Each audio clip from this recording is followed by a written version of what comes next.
माझ्या वडिलांचं स्वप्न पण माझ्यासाठी माझं स्वप्न झालं होतं. तुम्ही पहिलीपासून जे शिकताय त्यातला छोट्यातली छोटी गोष्ट हे MPSC ला येते म्हणजे येतेच, तर कुठली येणार माहिती नाही. स्पोर्ट्स स्टॉप केलं आणि मी विचार केला की आता बस मला MPSC करायची आहे. बॉक्सिंग मध्ये मी माझ्या खात्यामध्ये आल्यावर करिअर करायला सुरुवात केली. तर बॉक्सिंग कोच म्हणूनच मी स्वतःला आता प्रेझेंट करते. बुलेट राणी म्हणून एक तिथे हे मिळाला आहे पुरस्कार.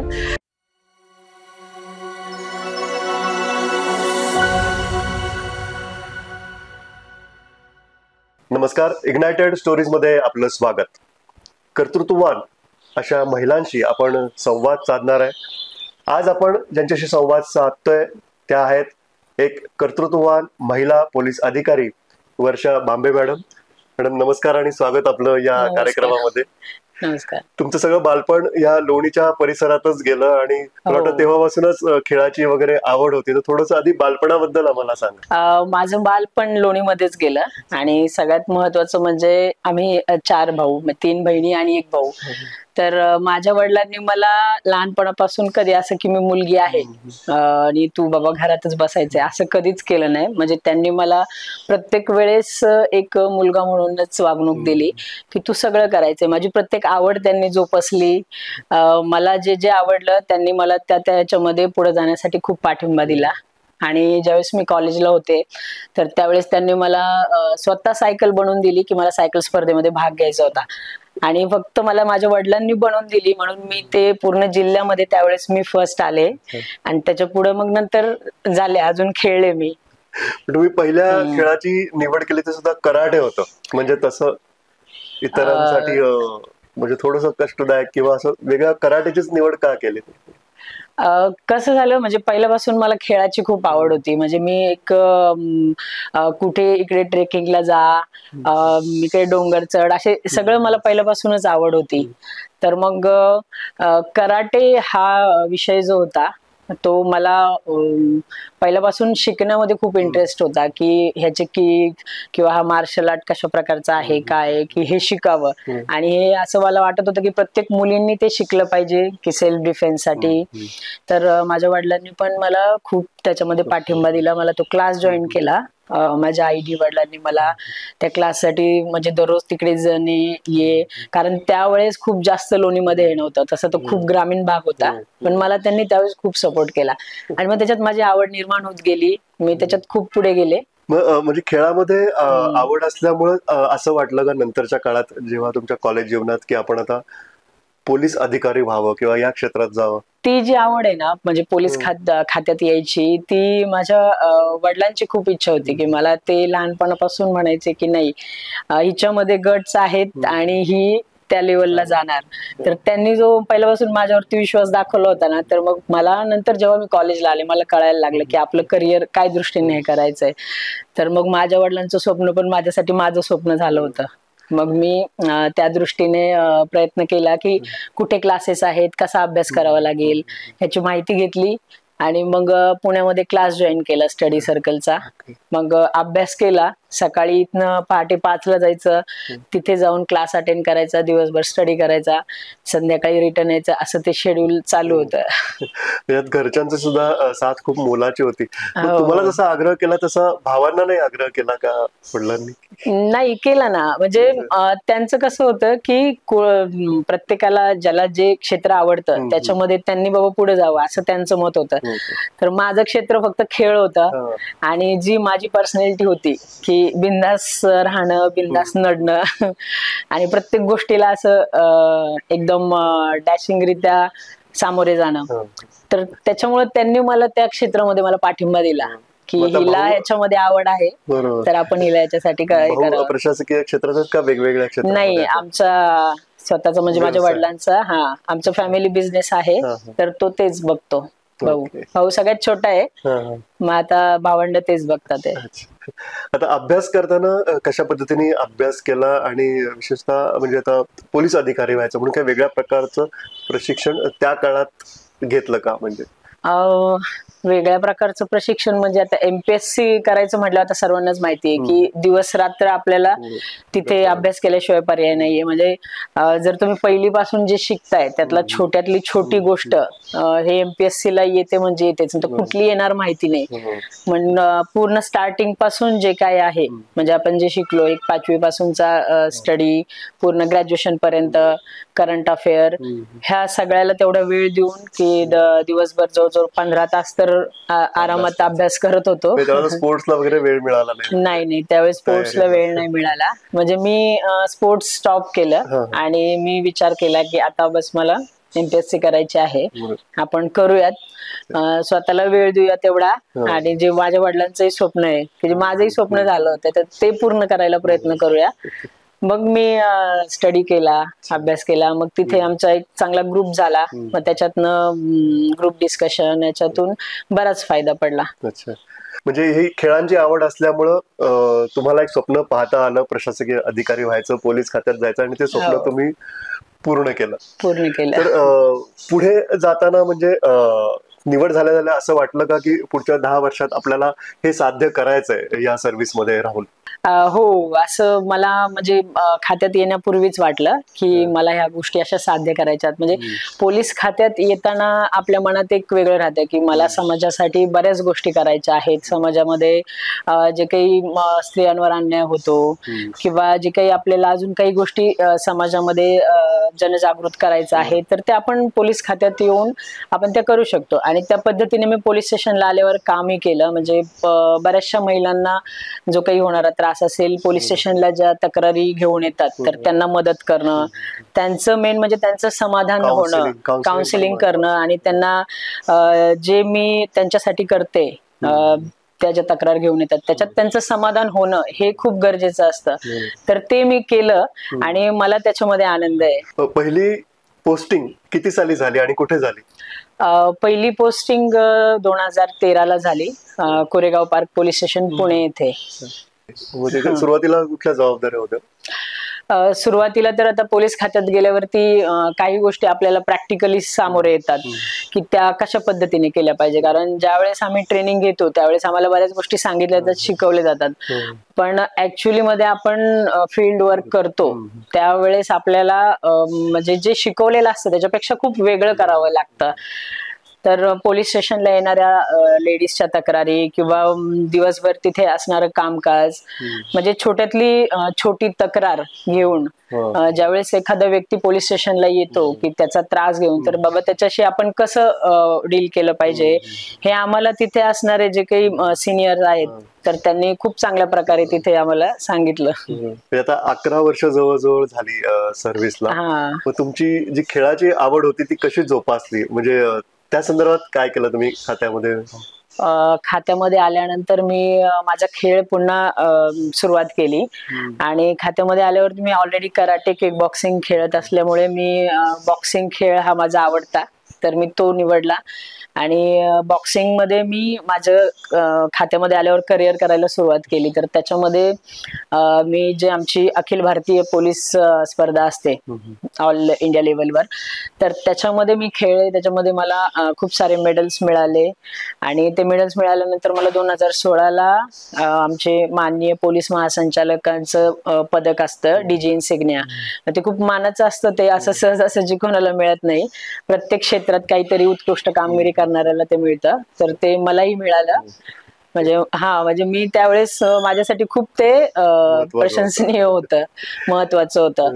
त्याच्यानंतरही माझा मी खेळ स्टार्ट ठेवला. मग माझी निवड झाली इंडिया कॅम्प साठी. मग ज्यावेळेस 2017-18 ज्या आपल्या गेम होणार होत्या, म्हणजे आमच्या प्रत्येक वेळेस पोलीस वर्ल्ड पोलीस गेम असतात, तर त्याच्यामध्येही आमची खेळाची निवड असते. मग त्याच्यानंतर आपल्या ज्या पुढे एशियन गेम त्याच्यामध्ये पुढे निवड होणार असते. वर्ल्ड पोलीस गेम म्हणजे आंतरराष्ट्रीय स्तरावरती? हा, आंतरराष्ट्रीय all India all world police, all world. त्याच्यामध्ये इंडिया कॅम्पलाही होते मी दिल्लीला. त्याच्यानंतर मग थोडस स्किप झालं प्रेग्नेन्सीमुळे. माझी फर्स्ट सेकंड प्रेग्नेन्सीमुळे ते स्किप झालं. मग मी पुन्हा आता सेकंड प्रेग्नेन्सी नंतर पुन्हा प्रॅक्टिस सुरुवात केली आणि आता कोचिंगचा कोर्स केला. तर बॉक्सिंग कोच म्हणूनच मी स्वतःला आता प्रेझेंट करते. मग कोचिंग मध्ये जास्त आनंद मिळतोय का स्वतः खेळत होता त्याच्यामध्ये जास्त आनंद मिळतो? नाही, स्वतः खेळत होते त्याच्यामध्ये नक्कीच जास्त आनंद आहे, पण कोचिंग करतानाही आनंद वाटतो की आता म्हणजे मी जर खेळत नाहीये तर मी तशा प्रकारे एक चांगला खेळाडू बनवेल, याचा मला जास्त आनंद वाटतो. आणि आता सध्याची म्हणजे आपण एकंदर परिस्थिती पाहिली, सामाजिक परिस्थिती, तर अशा प्रकारचं क्रीडा प्रशिक्षण विशेषतः कराटे, जुडो, बॉक्सिंग हे मुलींसाठी पण आवश्यक आहे. त्यामुळे तुम्ही जे प्रशिक्षण देताय कधी आता फक्त पोलिसांसाठीच देत असाल ना प्रशिक्षण? नाही नाही, असं काही नाही, असं काही नाही. म्हणजे मी ज्यावेळेस कॉलेजमध्ये होते त्यावेळेस मी स्वतः कराटेचे क्लास घेतलेले. आमच्या लोणी काळभोर गावामध्ये मी 5 वर्ष कराटेचे क्लास घेतले आणि मी त्या दरम्यान म्हणजे आमचे जे क्लासचा ग्रुप असायचा त्या दरम्यान आम्ही खूप ठिकाणी सेल्फ डिफेन्स कसा केला पाहिजे मुलींनी, तर असे खूप रोड शो डेमो आम्ही घेतलेले आहेत त्यावेळेस. आणि आता पोलीस खात्यात आल्यावर पण मी त्या पद्धतीने शिकवण्याचा प्रयत्न करते. म्हणजे आता इतर महाविद्यालयांमध्ये जाऊन सुद्धा तुम्ही तिथल्या मुलींना हो, पण सध्या मार्गदर्शन करते. पण सध्या मी थोडस सायबर सिक्युरिटीला असल्यामुळे सायबरच्या बाबतीत मार्गदर्शन करते. सायबर सिक्युरिटी हाही आत्ताचा एक ज्वलंत विषय, विशेषतः महिला आणि रिटायर्ड पर्सन्स यांची फार फसवणूक सायबर मध्ये होते.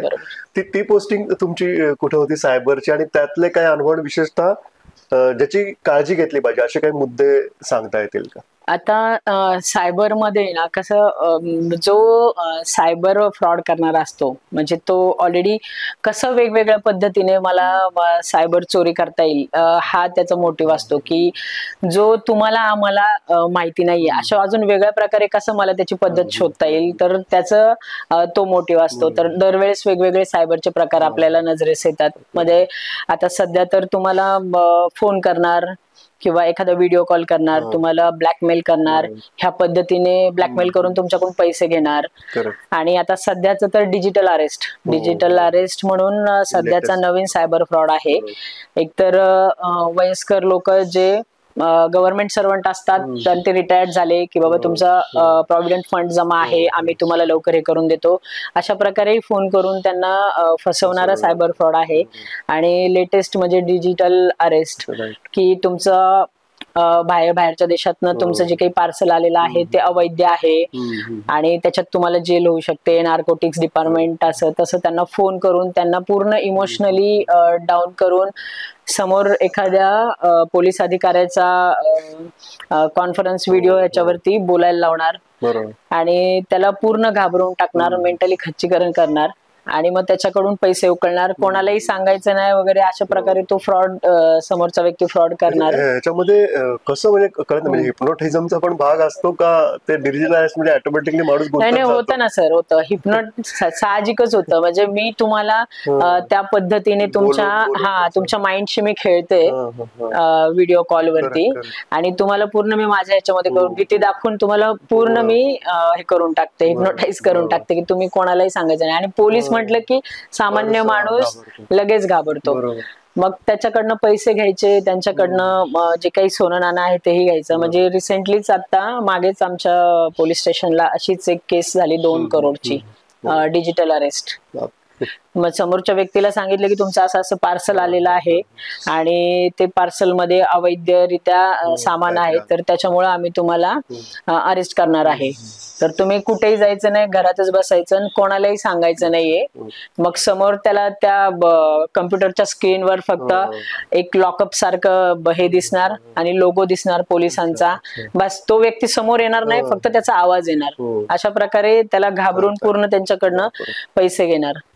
म्हणजे आता या निमित्ताने विशेषतः तरुणींना तुम्ही काय सांगाल की सोशल मीडियाचाही चुकीचा वापर किंवा अतिवापर हा सुद्धा धोकादायक आहे? म्हणजे क्राईम तर आहेच, पण त्यापासून सावध राहण्यासाठी काय केलं पाहिजे, हा संदेश काही देऊ शकता? सध्या तर आता सगळं सायबरच युग आहे, तर मी एवढंच सांगेल की जे काही सध्या आता सर्व मोबाईल युग आहे आणि डिजिटल सोशल मीडिया युग आहे, तर याच्यामध्ये याचा वापर करताना फक्त काळजीपूर्वक असा करा की प्रत्येक आपलं जे काही तुमचं इन्स्टा असेल, फेसबुक असेल किंवा व्हॉट्सअप असेल, याचं 2 स्टेप व्हेरिफिकेशन करून घेणं, कुठलीही आलेली लिंक क्लिक न करणं किंवा कुठलाही फोन आला तुम्हाला की तुम्हाला सांगितलं की तुमचं क्रेडिट कार्ड किंवा तुमच्याकडे अशा अशा अवैधरित्या काही गोष्टी आलेल्या आहेत, तर याच्यावर कुठलीही विश्वास न ठेवता जवळच्या पोलीस स्टेशनला जाऊन याची शहानिशा करावी.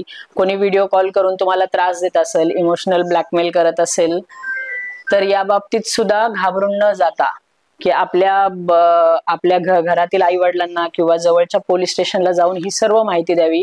जर तुम्ही जवळच्या पोलीस स्टेशनला गेले आणि तिथे तुम्हाला आमचे सायबर पोलीस असतील, ते तुम्हाला योग्य मार्गदर्शन करतील, किंवा जर ते इन केस तिथे नसतील तर आमचे इतर पण लोक आहेत पोलीस स्टेशनचे, ते तुम्हाला योग्य मार्गदर्शन करतील आणि तुमचा जो सायबर फ्रॉड होणार आहे तर तो वाचेल.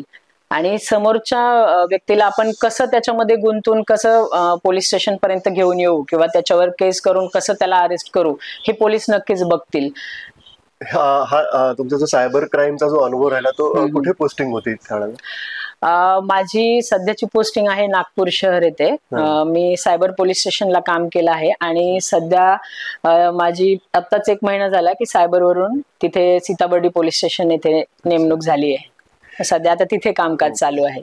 सायबरसाठी काही वेगळे कोर्स करावे लागले म्हणजे का अनुभवानेच त्यांनी ट्रेनिंग? नाही, म्हणजे मला सायबर शिकण्यामध्ये इंटरेस्ट होता. मग मी ज्यावेळेस माझी पुण्याहून नागपूरला प्रमोशनवर बदली झाली तर त्यावेळेस मी तिथे सीपी सरांना एक रिक्वेस्ट केली की सर मला पोलीस स्टेशन पेक्षा आता वेगळं शिकायचं, कारण त्यावेळेस नुकतंच सायबर फ्रॉड ह्या सगळ्या गोष्टी चालू होत्या. तर मला असं वाटलं की आता हे म्हणजे जे आता चोरी, घरात घुसून चोरी जी होणार होती ती सायबर चोरी, ह्या सगळ्या गोष्टी आता इकडे कन्वर्ट झालेल्या आहेत आणि नॉर्मल जी चोरी आहे ती तर आता टोटली म्हणजे बंदच झाली आहे मला असं वाटतंय. मग सायबर शिकण्यात इंटरेस्ट होता, त्याच्यामुळे मी तिथे स्वतःहून मागून घेतलं सायबर आणि मी म्हणजे हळूहळू तिथे शिकत गेले आणि आता म्हणजे चांगल्यापैकी मला सायबरचं ज्ञान आलेलं आहे. आता हे सगळं आपण करिअर बघतोय, त्याच्यामध्ये मान सन्मान निश्चितच महत्वाचे असतात.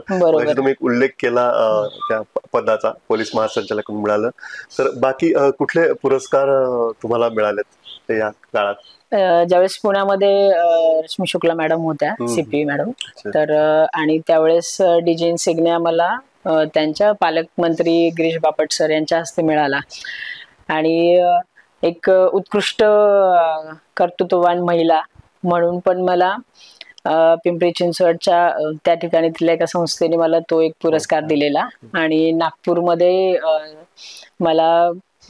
मला एक बुलेट राणी म्हणून एक तिथे हे मिळाला आहे पुरस्कार, कारण त्यावेळेस एक बुलेट रॅली होती, त्याच्यामध्ये गेले होते मी आणि जे काही बुलेटच्या हे असतात तिथे रॅली, तर त्या अटेंड करते मी, सोशल राहते तेव्हा तिथे पण तो मिळालेला. तर सर्वात महत्वाचा प्रश्न म्हणजे परिवार आणि हे सगळं कामकाज किंवा हे अधिकाऱ्याचा समतोल कसा साधला जातो, कामाची दगदग आणि परिवार? हो, तो खूप महत्वाचा प्रश्न आहे आणि पोलीस खात्यामध्ये किंवा कुठल्याही खात्यामध्ये असणाऱ्या महिलेसाठी हा खूप महत्वाचा विषय आहे की ज्यावेळेस तुम्ही कुठे बाहेर तुमचं कर्तृत्व गाजवता त्यावेळेस तुमचा घरचा पाठिंबा खूप महत्वाचा असतो. मग तिथे तुमचे आई वडील असो किंवा तुमचे सासरचे, तुमचे पती, ह्या सगळ्यांचा रोल खूप महत्वाचा असतो. तो बॅक सपोर्ट खूप पॉवरफुल असला ना तर तुम्ही समोर तेवढ्या ताकदीने उभे राहता, कर्तृत्वाने पुढे जाता.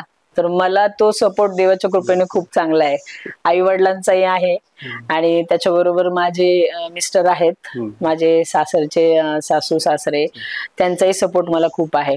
कारण मी एकटीच राहते नागपूरला, फॅमिली इथे आहे, माझी 2 मुलं आहेत, तर त्यांना माझे आई वडील आणि माझ्या सासरचे दोन्ही सांभाळतात. म्हणजे लहानपणापासून घरच्यांनी दिलेला पाठिंबा, भावांनी दिलेला पाठिंबा, खेळाची आवड, त्याच्यातून तुम्ही पाहिलेलं स्वप्न आणि आता सगळ्या कुटुंबाच्या मदतीने या क्षेत्रात घेतलेली झेपच म्हणावी लागेल आणि तुमचं कर्तृत्व तुम्ही दाखवून दिलत आणि यापुढेही मोठा काळ असणार आहे ज्यात तुम्हाला अजून वेगवेगळ्या आघाड्यांवरती लढायचं आहे आणि तुमचं कर्तृत्व तुम्ही निश्चितच दाखवून द्याल, शंका नाही. खूप खूप आभार आमच्याशी बोलल्याबद्दल. धन्यवाद.